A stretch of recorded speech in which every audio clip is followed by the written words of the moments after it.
கனடாவில் போலி ஆவணங்கள் சமர்ப்பித்த இலங்கை தமிழர் ஒருவர் மோசடி ஆவணங்கள் வைத்திருந்த குற்றச்சாட்டில் கனடா போலீசாரால் அதிரடியாக கைது செய்யப்பட்டுள்ளார். ஒன்டாரியோ பகுதியைச் சேர்ந்த 31 வயதான கபிலரசு கருணாநிதி என்பவரே கைது செய்யப்பட்டுள்ளார். போலி இலங்கை கடவுச்சீட்டு மூலம் வங்கிக் கணக்கு ஒன்றை ஆரம்பிக்க முயன்றதாக அவர் மீது குற்றம் சாட்டப்பட்டுள்ளது. இலங்கை கடவுச்சீட்டை பயன்படுத்தி கணக்கொன்றை ஆரம்பிக்க முயற்சித்ததாகவும் அது மோசடியானது என கண்டுபிடிக்கப்பட்டதாகவும் டர்ஹாம் போலீசார் குறிப்பிட்டுள்ளனர். சம்பவம் தொடர்பில் தகவல் கிடைத்த போலீசார் உடனடியாக சம்பவ இடத்திற்கு வருகை தந்துள்ளனர்.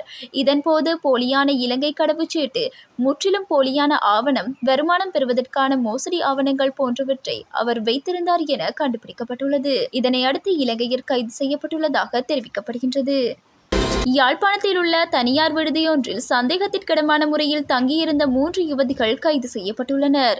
யாழ்ப்பாணம் கண்டி நெடுஞ்சாலையில் மாவட்ட செயலகத்திற்கு சற்று தொலைவில் உள்ள தனியார் விடுதியொன்றில் வைத்து யுவதிகள் கைதானதாக கூறப்படுகின்றது. குறித்த விடுதியில் சந்தேகத்திற்கிடமான முறையில் ஆள் நடமாட்டம் உள்ளதாக யாழ்ப்பாண போலீசாருக்கு கிடைக்கப்பெற்ற ரகசிய தகவலின் அடிப்படையில் குறித்த விடுதிக்கு போலீசார் சென்று சோதனையிட்டனர். அதன்போது விடுதியில் எவ்வித பதிவுகளும் இன்றி தங்கியிருந்ததுடன் தமது ஆள் அடையாளத்தை உறுதிப்படுத்த தவறிய 3 யுவதிகளை போலீசார் கைது செய்தனர். கைதான யுவதிகள் யாழ் நீதவான் முன்னிலையில் முற்படுத்திய வேளை அவர்கள் எதிர்வரும் 26ஆம் தேதி வரையில் விளக்கமறியலில் வைக்க நீதவான் உத்தரவிட்டார். மேலும் கைதான யுவதிகள் 3வரையும் மருத்துவ பரிசோதனைக்கு உட்படுத்துமாறு உத்தரவிட்டுள்ளார்.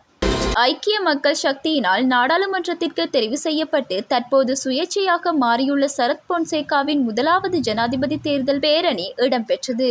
ஆனால் அதில் கலந்து கொண்டவர்களின் எண்ணிக்கை 10க்கும் குறைவாகவே இருந்தது. சரத் பொன்சேகா ஜனாதிபதி தேர்தலில் அரிக்கன் விளக்கு சின்னத்தில் சுயேட்சை வேட்பாளராக போட்டியிடுகிறார். எதிர்வரும் ஜனாதிபதி தேர்தலில் எந்த வேட்பாளரை ஆதரிப்பது என்பது தொடர்பில் அவர்களது தேர்தல் விஞ்ஞாபன அறிக்கையின் பின்னர் தீர்மானிக்கப்படும் என இலங்கை தமிழ் அரசு கட்சி தெரிவித்துள்ளது. கட்சியின் மத்திய செயற்குழு கூட்டம் வவுனியா பிரதேசத்தில் இடம்பெற்றதுடன் கட்சியின் அனைத்து உறுப்பினர்களும் இதில் கலந்து கொண்டிருந்தனர். ஜனாதிபதி தேர்தலில் தமது கட்சி ஆதரவளிக்க வேண்டிய ஜனாதிபதி வேட்பாளர் தொடர்பில் பல்வேறு கருத்துக்கள் முன்வைக்கப்பட்டுள்ளதாக தெரிவிக்கப்படுகிறது.